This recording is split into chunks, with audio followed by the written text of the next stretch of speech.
Welcome to OrthoNugs. These are a few of my go-to techniques for correcting and addressing an anterior innominate dysfunction of the pelvic ring or the SI joint.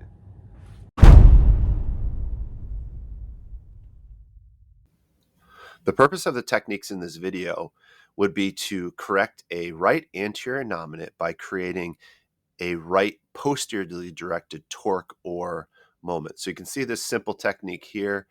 The left hip is in extension, the right hip is fully flexed, creating that posterior rotation, oscillating at the barrier.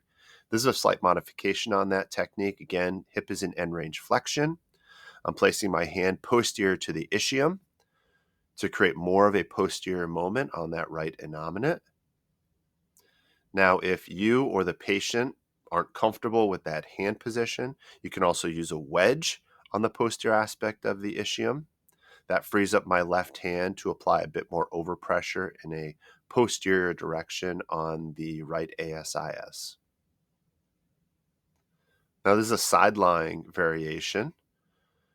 So we'll extend the left hip. We'll bring the right hip into flexion. Now notice my hand placement for this mobilization. My right hand is going to be on the ASIS, left hand on the ischial tuberosity.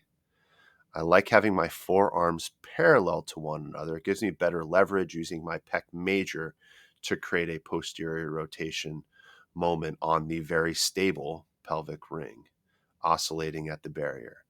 And this is more of a long axis distraction technique. I flex the hip, which tensions the posterior capsule, lengthens the hamstrings. I internally rotate the hip, which also tightens up the posterior capsule of the hip.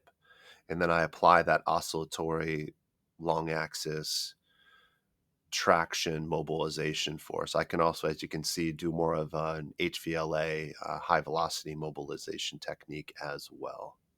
If you feel this video covering manual techniques to correct an anterior innominate dysfunction was helpful to you, was educational, please like, share, comment. Also, if you have any questions about the content, don't hesitate to throw those my way as well. Thanks a lot for watching.